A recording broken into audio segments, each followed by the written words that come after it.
पहली बात तो ये कि जो ये सारी तस्वीरें आप देख रहे हैं, ये सारी गुरुजी ने मुझे प्रिविलेज दिया था खींचने के लिए।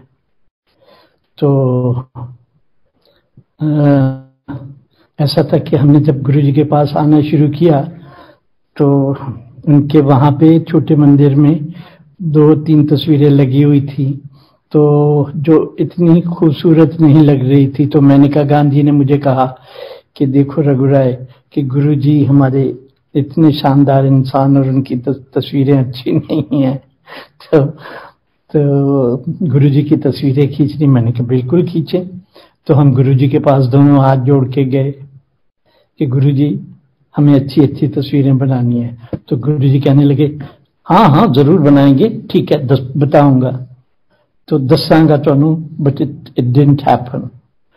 तो फिर एक दफे हमने फिर से बात की। उन दिनों शाम को हम 7 बजे से लेकर 10 बजे तक गुरुजी को मिलते थे छोटे मंदिर में।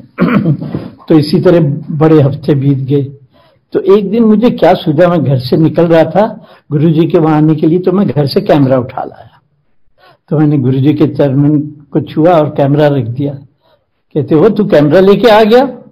मैं कहा हाँ जी गुरुजी। कहते ठीक है खींच लो। So this is how we started and we did a beautiful book on Guruji. तो गुरुजी जो थे वो जितने भी गुरु आजकल मार्केट में हैं या सरकारी गुरु हैं या जो भी हैं, हमारे गुरुजी ऐसे नहीं थे। वो उनकी शक्ति जो थी वो शिव शक्ति थी और बड़े ही शक्तिमान थे। तो शुरू में तो जब मैं आया तो मैं पहले उनको बड़े एनालिटिकली देखता था, क्रिटिकली, क्योंकि मैं पत्रकार हूं और हमारी आदत होती है कि हर एक को बड़े क्रिटिकली एनालिटिकली देखना। तो देखते रहता था। तो एक दिन गुरुजी मुझे कहते हैं, ये रघुराय तो किंतु परंतु करना छोड़ दे। तो मुझे बड़ा अजीब लगा कि गुरुजी ने तो पकड़ लिया है। तो इस तरह से फिर गुरुजी के साथ हमारा प्रेम बढ़ने लगा, क्योंकि हमने ये देखा कि गुरुजी जिस पे नजर डाल देते थे और जिस पे फोकस कर देते थे, उसकी सारी दुनिया आगे पीछे उसके सामने ला के रख देते थे। और ऐसी भी संगत आती थी कि जो बोलते भी नहीं थे और जब गुरुजी की नजर पड़ जाए तो उनका कल्याण दूर तक कर देते थे। तो मैंने सोचा कि गुरुजी हमारे बहुत शक्तिमान और अद्भुत एक नजर रखते हैं जो दूर तक देखते हैं। तो ऐसा हुआ कि जो हमें गुरुजी के पास लेके आए, वो उनको लंदन जाना था किसी काम के लिए। तो गुरुजी ने कहा नहीं नहीं अभी नहीं जाओ, मैं बताऊंगा कब जाना है। तो वो गुरुजी को चाय पिलाते थे हर रोज। तो फिर एक दिन गुरुजी ने कहा हाँ अब तुम चले जाओ, अच्छा टाइम है। तो गए। 1 हफ्ते के बाद वापस आए और वो गुरुजी के लिए चाय ला रहे थे। तब हम नए नए थे गुरुजी के पास। तो वो चाय लेके आ रहे थे। तो गुरुजी ने उनकी तरफ देखा, कहा ओए तू बीवी यहाँ छोड़ के वहां हनीमून मना रहा था? तो हम सारे चौंक गए। हमने कहा गुरुजी ने ये क्या कह दिया? तो हमने उससे पूछा जब लंगर वंगर खत्म हुआ जा रहे थे। कहते यार मैं क्या बताऊं, मैं एक शाम मैंने अपनी एक्स गर्लफ्रेंड के साथ बिताई और गुरुजी तो छोड़ते ही नहीं है, हर जगह नजर है उनकी। तो जब ये मैंने सुना तो मैंने कहा ये तो भगवान के बारे में सुनते हैं कि भगवान जब भी चाहे किसी को भी देख सकते हैं। तो फिर मेरा फेथ बड़ा स्ट्रांग हो गया। मैंने कहा गुरुजी जो हैं पारदर्शी हैं और इनर आई है उनकी कि जहां मर्जी फोकस कर लें। तो इस तरह से हमारा गुरुजी के साथ आना जाना बहुत बढ़ गया। तो मेरी बीवी जो है मीता, उनको थोड़ी स्पॉन्डिलाइटिस की प्रॉब्लम थी। तो शुरू में ही पहले दिन गुरुजी कहते हैं गुरमीत इधर आओ मेरे पांव दबाओ। अब कोई भी उनको गुरमीत नहीं कहता, उनका पूरा नाम गुरमीत है लेकिन हम सब मीता कहते हैं। तो हम सब चौंक गए कि गुरुजी कहाँ से जान जाते हैं। तो मीता पांव दबाते रही 15-20 मिनट, 25 मिनट हो गए, इतने लंगर लग गया। गुरुजी कहते जाओ लंगर छको। तो जब वो उठी तो मेरे पास आई, कहती है मेरी तो दर्दे वर्दे शोल्डर की सब चली गई। तो आप सोचते हैं कि आपने गुरुजी की सेवा की है, लेकिन गुरुजी आपके दुख हरण कर रहे हैं उस कनेक्शन से, when you are touching his feet और हिज शोल्डर और व्हाटएवर। तो इस तरह से बार बार गुरु जी का जादू चलता था। तो एक दिन मुझे कहने लगे चलो मेरे पाँव दबाओ। मैं पाँव दबा रहा था, और जो खराब बात मेरी ये है कि मुझे पाँव दबाने और हाथ दबाने का तरीका नहीं आता, तो मैं बड़ा झिझकता हूँ, क्योंकि अब गुरु जी के पाँव दबाने वाले और उनको मसाज देने वाले तो ऐसे कलाकार भी होंगे कई सारे जिनके हाथों में जादू हो। तो मुझे बड़ी तकलीफ होती थी, गुरु जी मुझे कहते हैं और मैं जानता नहीं हूँ। तो ऐसे मैं पाँव दबा रहा था, कोई बात ही नहीं हुई। उन्होंने कहा पाँव दबाओ, मैं पाँव दबा रहा हूँ। तो अपने आप बैठे बैठे मुझे कहते हैं कहाँ जा रहे हो? अब मैंने तो गुरु जी को कुछ नहीं कहा था कि कहाँ जा रहा हूँ या क्या हो रहा है। तो मैंने कहा गुरु जी बॉम्बे जा रहा हूँ। तो थोड़ी देर चुप रहने के बाद कहते हैं अच्छा क्या करने जा रहे हो? मैंने कहा गुरु जी मेरी फोटोग्राफ्स की एग्जीबिशन है। तो वो पहली बार थी जब मैं किसी कमर्शियल गैलरी के साथ फोटोग्राफ्स की एग्जीबिशन कर रहा था, जहां पे फोटोग्राफ्स की सेल भी होती है। तो मैं चरण दबा रहा था, तो करते करते बोलते हैं मुझे अच्छा जा पैसा नोट छाप। मैं कहा थैंक यू गुरु जी। तो मैं गया बॉम्बे, तो वापस आया तो कोई 150 नहीं 180 के करीब फोटोग्राफ्स बिक गई एडिशंस में। 50 पिक्चर्स थी, उनके एडिशन थे, तो 180 फोटोग्राफ, जो कि बहुत ही अनयूजुअल बात थी, और वो भी फोटोग्राफी में। तो जब मैं वापस आया तो गुरुजी के चरणों में मत्था टेकने आया, तो गुरुजी कहते हैं यार तू बड़े पैसे बनाया। मैंने कहा गुरुजी आपने आशीर्वाद दे के भेजा था, तो कौन रोक सकता है? कहते बैठ जा, आ जा। इसी तरह गुरुजी की अजीब अजीब बातें थी। तो पर गुरुजी प्यार देते भी थे और प्यार के भूखे भी थे। तो एक दिन 31 दिसंबर की बात थी कि एम्पायर स्टेट में जहां गुरुजी का छोटा मंदिर है, तो साथ ही उनके खोसला आंटी रहते थे, और खोसला आंटी का बेटा जो है सत्यशील, वो मेरा पुराना दोस्त है। तो 31 दिसंबर को मैं गुरुजी के चरणों में बैठा था, तो वो गुरुजी के पास आया, गुरुजी के चरण छुए कि गुरुजी आशीर्वाद लेने आया हूं। तो गुरुजी ने उनको ब्लेस किया। फिर कहते गुरुजी ये मेरा दोस्त आपके पास बैठा है आपके चरणों में, इसको भी भेज देना, आज पार्टी है। और फिर जाते वक्त मेरी तरफ देख के कहने लगा कि जरूर आना है, भूलना नहीं है। मैंने कहा ठीक है। तो मैं तो गुरुजी के चरणों में बैठा था आनंदित होके। तो आधे पौने घंटे के बाद गुरुजी ने मुझे कहा जा रघुराय पार्टी कर क्या, बिस्की शिस्की पी क्या जा। तो मैं कहा ठीक है गुरुजी। मैं उठ के पड़ा, तो मैं साथ ही तो था, दूसरा घर उनका था, तो मैं चला गया। तो वहां उनके घर में भीड़ लगी हुई थी, उनके मेहमानों की और दोस्तों की, और एकदम से खचाखच भरा हुआ। और कहाँ गुरुजी के चरणों में ताजगी में मैं बैठा था। तो मेरे दोस्त ने मेरे लिए एक छोटा ड्रिंक डाला, और मैं ड्रिंक जो है 10-12 मिनट में मैंने खत्म कर लिया, छोटा सा था। और मुझे किसी से कोई कनेक्शन नहीं बन रहा था किसी के साथ भी, तो मैं बोर हो रहा था। तो मैंने कहा अरे छोड़ो ना यार। तो मैं छोड़ा, और वहां से 20-25 मिनट में वापस आया। तो जब मैं अंदर आ रहा था तो गुरुजी ने मुझे दूर से देखा। गुरुजी का चेहरा प्यार से खिल गया, और बोलते ओए तू वापस आ गया, तेरा वहां जी नहीं लगा। मैंने कहा गुरुजी आप इतने पास बैठे और मैं वहां पार्टी करूं, ऐसे कैसे हो सकता है? तो मतलब उस वक्त गुरुजी की आंखों में इतना प्यार था कि देखो ये पार्टी छोड़ के वो मेरे चरणों में बैठने आया है। तो जब गुरु प्यार देता है तो उसको भी प्यार की ही आवश्यकता होती है, ताकि उस प्यार में मल्टीप्लिकेशन हो। तो ऐसी बहुत कहानियां होती रही हमारी जिंदगी में, और मैंने ये देखा कि इतने भांति भांति के लोग, भांति भांति की संगत तरह तरह से कनेक्ट करते हैं गुरुजी से, और गुरुजी भी उनसे उसी तरह भांति भांति भिन्न भिन्न प्रकार से गुरुजी उनको ब्लेस करते हैं, उनसे रिलेट करते हैं। पर जो मेरी जो सबसे कीमती कहानी है, दो हैं। एक तो ये कि जब गुरुजी चले गए तो हम काफी दिल में दुख उठता था कि गुरुजी नहीं है हमारे सामने।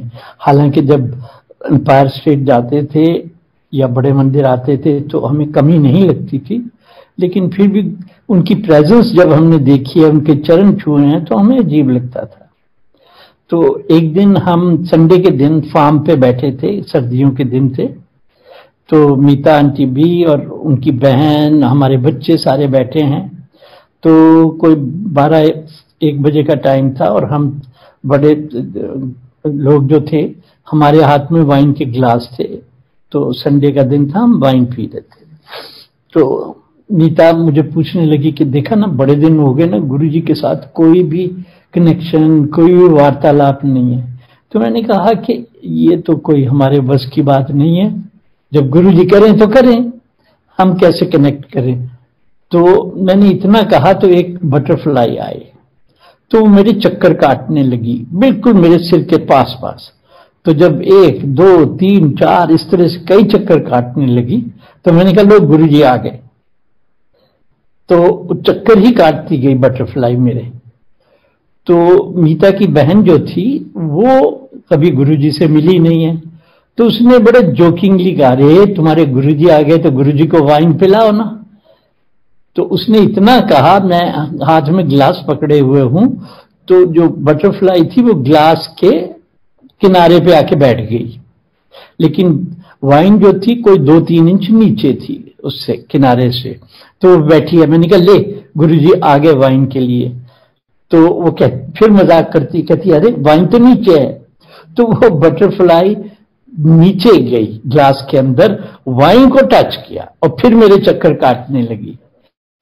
तो पुरवई मेरी बेटी, जो सबसे छोटी बेटी है, वो कोई 5-6 फुट दूर बैठी थी। तो वो देख के कहने लगी, पापा जब गुरुजी से, तब भी हमारे साथ कभी बात नहीं होती थी, अभी भी नहीं होती। तो बटरफ्लाई सीधी मेरी बेटी पुरवई के चक्कर काटने लग गई, काटती रही। उसके चक्कर 6-7 काटे, फिर मीता साथ बैठी थी। तो फिर मीता, जो कि गुरुजी से बहुत प्यार करती थी और बड़ी भगत है, तो उसके चक्कर काटने लगी बटरफ्लाई और फिर उसके सिर पे जाके बैठ गई। तो ये सिलसिला जो था कोई 10-11 मिनट तक चला। और ये हम, उसके बाद हमें ये कन्विंस हो गया कि गुरुजी को अगर आप पूरे दिल से याद करो तो गुरुजी दूर नहीं है। तो इसी तरह अक्सर बातचीत होती रहती थी। एक दिन क्या हुआ कि हम छोटे मंदिर में एम्पायर स्टेट में जा रहे थे, तो 4-5 आंटी आ रही थी जो बड़े दिन के बाद मिली थी, क्योंकि अब गुरुजी तो वहां विराजमान नहीं थे। तो बड़े दिन के बाद मिली, अरे रघु अंकल बड़े दिन के बाद आपको देखा है, गुरुजी से कोई कनेक्शन है? मैंने कहा है, क्यों नहीं, आप आइए ना, हमें गुरुजी अभी लेने आएंगे। तो मैं उनके साथ वॉक किया गेट तक, गुरुजी के गेट के पास में जाके रुक गया। मैंने कहा अभी गुरुजी हमें लेने आएंगे। मैंने ये स्पॉन्टेनियसली मेरे मुंह से निकल गया, क्योंकि अक्सर मैंने जब गुरुजी से तो ये फील करते थे कि कई दफे हम वहां गेट पे पहुंचते थे, गुरुजी की महक आती थी, जैसे गुरुजी हमें रिसीव करने आए हैं, अंदर ले जाएंगे। तो मैंने कहा नहीं, गुरुजी अभी आएंगे। तो हम सारे आंटी और मैं, हम हाथ जोड़ के आंखें बंद करके खड़े हुए ही थे कि गुरुजी की फ्रेग्रेंस ही फ्रेग्रेंस हो। आंटीज तो पागल होगी कि तुमने तो कमाल कर दी। तो ऐसी तो इतनी कहानियां हैं कि पूछिए नहीं, जिनका कोई अंत नहीं है। लेकिन जो अभी रिसेंट कहानी थी लास्ट ईयर, कि मुझे पेरिस से फोन आता है कि भाई हम दुनिया का सबसे बड़ा अवार्ड देने जा रहे हैं फोटोग्राफी में, और हमने 16 फोटोग्राफर लिस्ट किए हैं दुनिया भर से, तो उसमें आपका भी नाम है। मैंने कहा थैंक यू वेरी मच।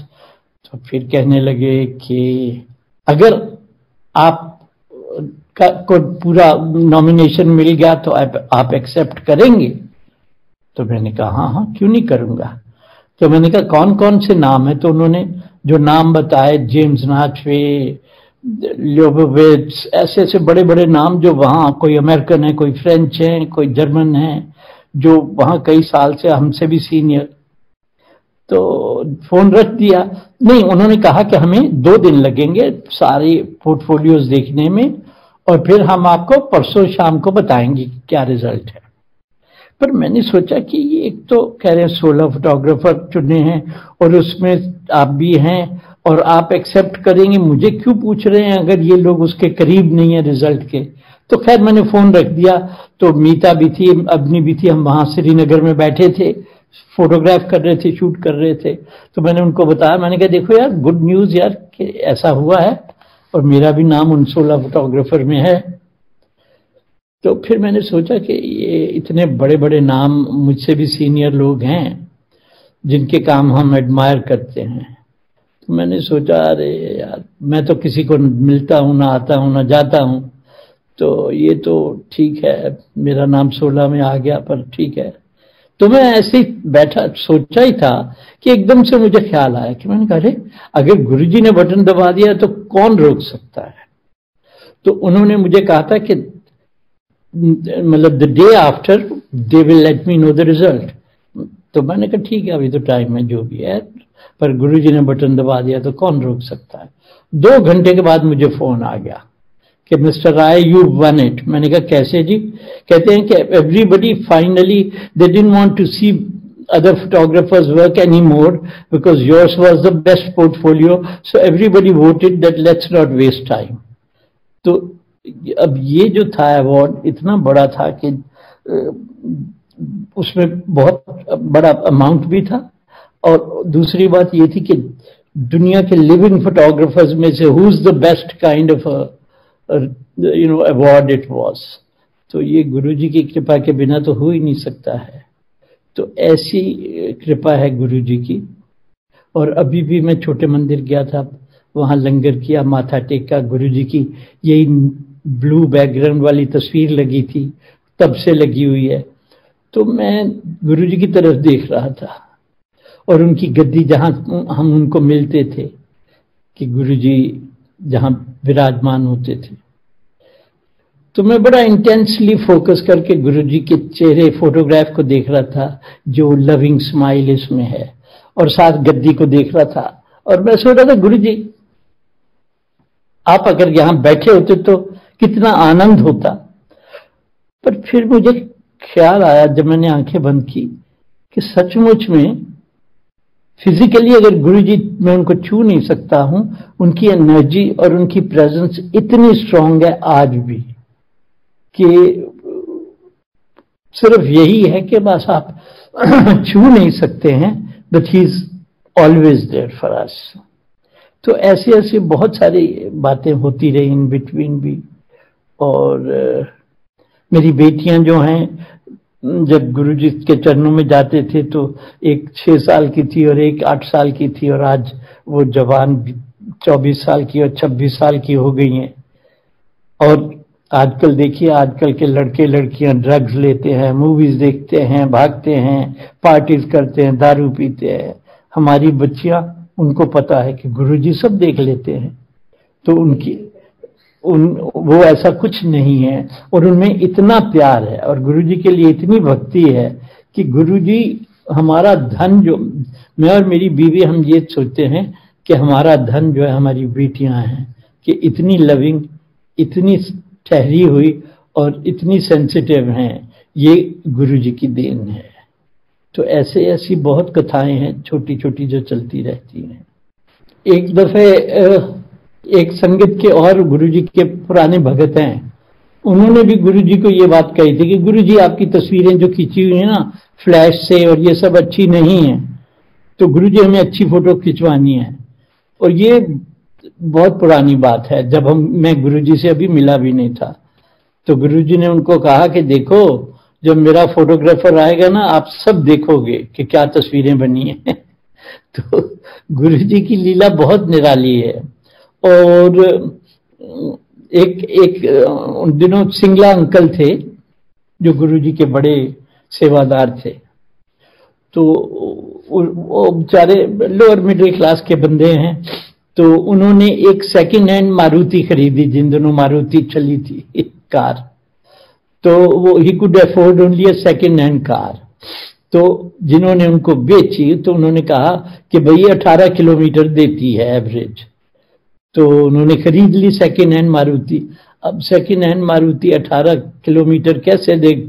तो he used to be very disappointed कि यार मैंने गाड़ी खरीद ली और इतनी महंगी पड़ रही है, ये 12-13 भी नहीं देती है। तो अब गुरुजी से आप ऐसी बात नहीं करते ना कि गुरुजी देखो मैंने सेकेंड हैंड खरीद दी और कुछ नहीं, मेरी कंजम्पशन ज्यादा है। बट वो गुरुजी का भगत था रेगुलर बेसिस पे, तो गुरुजी के पास आता था तो गुरुजी तो पढ़ लेते हैं ना कि कौन किस कहाँ पे किस मुश्किल में है। तो फिर जब गुरुजी के पास आने के बाद उसने अगली बार जब पेट्रोल भरवाया तो उसने देखा कि उसकी तो एवरेज 18 किलोमीटर हो गई है। तो वो इतना खुश था कि गुरुजी के चरणों में आके माथा टेका। तो गुरुजी उसको कहते हैं अब ठीक है, तेरी एवरेज हो गई 18 किलोमीटर। तो गुरुजी जो हैं कुछ भी कर सकते थे। और एक संगत वाले हमें बता रहे थे कि उन्होंने गुरुजी ने पंजाब जाना था और गाड़ी मांगी कि भाई आप एक गाड़ी और ड्राइवर भेज दो। तो संगत वाले ने गाड़ी तैयार करके ड्राइवर के साथ और उसको पैसे वैसे दे के कि ध्यान रखना, पेट्रोल भर लेना, ध्यान करना। तो वो गुरुजी को लेके चल पड़ा। दिल्ली से बाहर निकल रहा था, उसने सोचा कि चलो मैं थोड़ा पेट्रोल टैंकी फुल करा लूं ताकि रास्ते में रुकना ना पड़े कहीं भी। तो गुरुजी कहते कहाँ जा रहे हो? कहते गुरुजी पेट्रोल डलवा लूं। कहते नहीं कोई जरूरत नहीं है। तो उसने कहा नहीं गुरुजी बहुत कम है। कहते नहीं नहीं चलो। तो बेचारा डर के मारे चल पड़ा कि मेरे बॉस के गुरुजी हैं। तो फिर जो नेक्स्ट पेट्रोल पंप लास्ट से दिखाई दिया फिर वो उधर मुड़ गया कि गुरुजी पेट्रोल भरना। उसने कहा गुरुजी ने कहा नहीं नहीं कोई जरूरत नहीं, तू चल, तेरी गाड़ी रुकेगी नहीं कभी। तो गुरुजी ले गए उसको पंजाब। 3-4 दिन वहां घुमाते रहे, कोई पेट्रोल नहीं भरा गया, कुछ नहीं हुआ। तो वो ड्राइवर तो बड़ा खुश कि ये तो चमत्कार ही चमत्कार है। तो फिर वो गुरुजी को लेके वापस आया। गुरुजी को उसने उतारा तो गुरुजी ने उतरते ही उसको कहा कि अब जाके जो भी पेट्रोल पंप आए वहां पे गाड़ी में पेट्रोल डलवा लेना। तो उसने सोचा कि अरे 4 दिन से गाड़ी पंजाब में घूम रही है, घूम के वापस आ गई है, अभी तो घर तो पास ही है, अब क्या जरूरत है पेट्रोल डलवाने की। तो एक पेट्रोल पंप आया, उसने नहीं भरवाया तो गाड़ी रुक गई। तो गुरुजी तो ऐसी ऐसी अद्भुत बातें करते थे। अच्छा, एक गुरुजी की संगत और थी जो बड़ी लाजवाब स्टोरी मुझे लगती है कि उनके बेटी थी और वो गुरुजी के बड़े भगत थे। तो उनकी बेटी थी 3-4 साल की। तो वो लेडी जो थी फिर प्रेग्नेंट हो गई। तो प्रेग्नेंट हो गई तो अब उनकी ये अभिलाषा थी कि अब तो इस बार तो बेटा ही होना चाहिए तभी बात बनेगी। तो उन्होंने 2-3 महीने या 4 महीने, पता नहीं मुझे याद नहीं है, तो उन्होंने स्कैन कराया बीवी ने जाके। हस्बैंड तो नौकरी पे गए थे, वो पीछे से जाके उसने सोचा पता ही कर ले कि लड़का है या लड़की। तो उसको पता चला कि ये भी लड़की है। तो जब उसके हस्बैंड आए तो उसने बताया कि भाई ये भी लड़की है। तो उनके पति ने कहा कि भाई क्या जरूरत थी तुम्हें ये सब करने की, क्योंकि ये तो उसकी देन है, नेचर की देन है जो हम बदल नहीं सकते, और तुमने क्यों ऐसे किया, अब ऐसे ही परेशान होकर बैठी हो कि बेटा नहीं है। तो खैर अब ऐसी बातें भी आप गुरु से अपने से नहीं करते कि देखो जी मेरी दूसरी बेटी आ रही है, because nobody can think that your Guru can change the gender. तो ये चलता रहा। पर गुरुजी जो हैं वो अंतरात्मा और सारे अंदर तक जानते हैं कि कौन कहाँ पे क्या है और क्यों ऐसा सोच रहा है या कैसा जी रहा है या क्या उनके सुख हैं क्या उनके दुख हैं। पर जब डिलीवरी हुई तो वो लड़का हुआ तो वो इतने एक्साइटेड हुए कि गुरुजी के चरणों में आए बच्चे को लेके। तो गुरुजी ने दूर से कहा कि भाई अब तो ठीक है, दूसरा लड़का हो गया, पहली लड़की अब दूसरा लड़का। तो गुरुजी बताते भी नहीं कि कहाँ पे वो क्या करने वाले हैं। तो ऐसी ऐसी इतनी अद्भुत कहानी और नई संगत, इतनी नई संगत की भिन्न भिन्न कहानियां हैं कि पूछिए नहीं। बल्कि हमें तो थोड़ी जेलसी होती है कि नई संगत को गुरुजी बहुत लाड लड़ा रहे हैं। तो गुरुजी हमारे ऐसे अद्भुत क्या कहेंगे, मिरेकल मैन ही वॉज।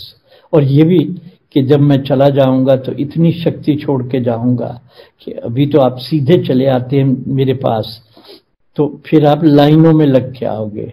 और आज वही सच है कि जब उनका बर्थडे होता है, शिवरात्रि होती, बड़े मंदिर में लाइनें लगी होती हैं 2-2 किलोमीटर, गाड़ियां रोक के उनको बसेस में लाया जाता है। और जब गुरुजी थे तो हम 150-200 लोग हर शाम को मिलते थे। ये बात दूसरी है कि पंजाब में और बाकी जगहों पे उनके बड़े भगत लोग हैं, लेकिन वो यही है कि गुरुजी कहने लगे कि इतनी शक्ति छोड़ के जाऊंगा। तो मैं ये भी सोच रहा था कि ऐसी क्या बात है। तो ये समझ में आया कि जब गुरुजी मतलब ह्यूमन फॉर्म में थे तो किसी का दुख निवारण करते थे तो उनके थ्रू जाता था, किसी को ब्लेस करते थे तो गुरुजी को खुद को फिजिकल प्राइस देनी पड़ती थी। अब जब वो ह्यूमन बॉडी में नहीं है तो उनकी एनर्जी और जो शक्ति छोड़ गए हैं वो इतनी पावरफुल है कि वो जो है उस कोई भी जो ईमानदारी से, प्योरिटी से वहां दिल लगाता है तो बहुत, देखिए इतनी जो संगत बढ़ गई है, हम सभी लालची मतलबी लोग हैं और इसीलिए जाते हैं कि गुरुजी का आशीर्वाद मिल जाए, हमारा ये काम हो जाए, हमारा वो काम हो जाए। तो इस तरह से संगत जो है इतनी बढ़ गई है इसलिए कि सबको वहां शक्ति और वहां पे उनको ब्लेसिंग्स मिलती हैं और उनके कल्याण होते हैं। हाँ, मुझे एक बात और याद आ गई कि जब हम छोटे मंदिर में एम्पायर स्टेट में मिलते थे तो कभी कभी वो हमें कुछ 8-10 लोगों को कहते थे, अरे बैठ जाओ, अब क्या घर जाना, मेरे पास ही बैठो। तो एक दिन इसी तरह वहां बैठे बैठे 12 बज गए, तो फिर बैठे बैठे कहते चलो बड़े मंदिर चलते हैं। तो मीता को कहते हैं चलो तुम्हारी गाड़ी में चलते हैं। तो गुरुजी मीता के साथ आगे बैठ गए, हम पीछे बैठे थे, मेनका गांधी भी हमारे साथ थी। तो मीता ने जल्दी से जब गुरुजी बैठे तो कीर्तन लगा दिया। तो गुरुजी कहते हैं अरे अब भगवान, रात हो गई, आधी रात हो गई, भगवान को भी सोने दो, छोड़ो ना, कुछ और लगाओ। फिर हमने पंजाबी गीत लगाए। तो फिर हम वहां गए, गुरुजी हमें बड़े मंदिर ले गए। तो ये मैंने कहा तो चली गई घंटे भर में, पर हम बैठे गुरुजी के साथ। तो फिर गुरुजी क्या करते थे, कभी कड़ा प्रसाद आ रहा है, कभी बर्फियां आ रही हैं, कभी कुछ आ रहा है, और इतना खिलाते पिलाते थे और इतना लाड लडाते थे कि पूछो ही नहीं। तो वहां बड़े मंदिर में तो हम कोई 6-7 लोग थे और गुरुजी थे। तो गुरुजी तब बड़े इनफॉर्मल हो जाते हैं, तो वहां पे गुरुजी नीचे कारपेट पे बैठ गए हमारे साथ। तो मीता और 2-3 लेडीज थोड़ा दूर बैठी थी, तो मैं गुरुजी के पास बैठा था। तो अब सुबह के 5 बज गए हैं बैठे बैठे। अब मेरी तो नींद के मारे बुरी हालत हो रही थी। तो मैंने कहा क्या करें यार, नींद बड़ी आ रही है और गुरुजी इतने प्यार से बिठाए हुए हैं। तो मैं ऐसे ही सोचा, ही मारते हैं गुरुजी को। मैंने कहा गुरुजी आप कब सोते हैं? तो गुरुजी कहते ले कहाँ, मैं सोता ही नहीं था, खाता भी नहीं था, कभी थोड़ा बहुत खा लिया, कभी सो गए। अब जब से आप लोगों से मिलने लगा हूं तो मैं खा भी लेता हूं, सो भी लेता हूं। तो मैंने कहा मारे गए गुरुजी, तो मेरा हिंट ही नहीं पकड़े कि हमें नींद आ रही है। तो मतलब इस तरह से था कि गुरुजी लेटे हुए, मैं 2 फीट भी दूर नहीं था, उनके पास बैठा था। तो गुरुजी बड़े प्यार में आराम में थे लेटे हुए और मैं पास बैठा हूं। और गुरुजी जब ऐसे संगत चली जाती है तो अपना ट्राउजर और बुशर्ट में बदल लेते थे। तो बुशर्ट पहनी हुई थी, गर्मियों के दिन थे, तो वो नीचे ऐसे लेटे हुए कारपेट पे, मैं बिल्कुल उनके पास बैठा हूं। तो मैंने कहा गुरुजी जब इतना प्यार और इतनी कम्युनिकेशन कर रहे हैं, तो मैंने सोचा, मैंने कहा गुरुजी एक बात बताइए। कहते हाँ। मैंने कहा गुरुजी ये महक कहाँ से आती है आपकी रोजेस की? तो गुरुजी लेटे हुए थे और उन्होंने अपनी बुशर्ट उठाई और अपनी नेवल, अपनी नाभि की तरफ इशारा किया कि यहां से आती है। तो मैं एकदम से, मैं तो पास ही बैठा था, तो मैं एकदम से झुका और इतनी महक कि मैंने गुरुजी की नेवल झट से चूम ली। तो मैं तो धन्य हो गया और इतना आनंदित हुआ कि पूछिए नहीं। तो ऐसी ऐसी बड़ी बड़ी कहानियां और घटनाएं हैं। लेकिन एक बात तो है कि जो मैंने पहले भी कहा कि गुरु के साथ प्रेम बहुत आवश्यक है, और आप करते हैं तो गुरु भी करता है। और अगर आप उनको प्रेम देते हैं तो वो भी प्रेम अब उनको भी चाहिए, गुरुओं को भी, वो भी उनको भी सींचने की जरूरत है जैसे वो हमें सींचते हैं। तो ये जो बात है बड़ी कीमती है कि हम ये ना सोचे कि वो ही हमें सब कुछ देंगे, हम तो छोटे हैं, हम तो कुछ भी नहीं है। ऐसा नहीं है, ये टू वे ट्रैफिक है। और जब टू वे ट्रैफिक बनता है तो कम्युनिकेशन और रिचनेस जो है जीने की बहुत बढ़ती है। तो मेरे ख्याल से आज के लिए इतना ही काफी है। बहुत बहुत धन्यवाद सबका। फिर मौका होगा तो फिर मुलाकात होगी। जय गुरु जी, और सबको प्यार गुरु जी का और मेरा भी।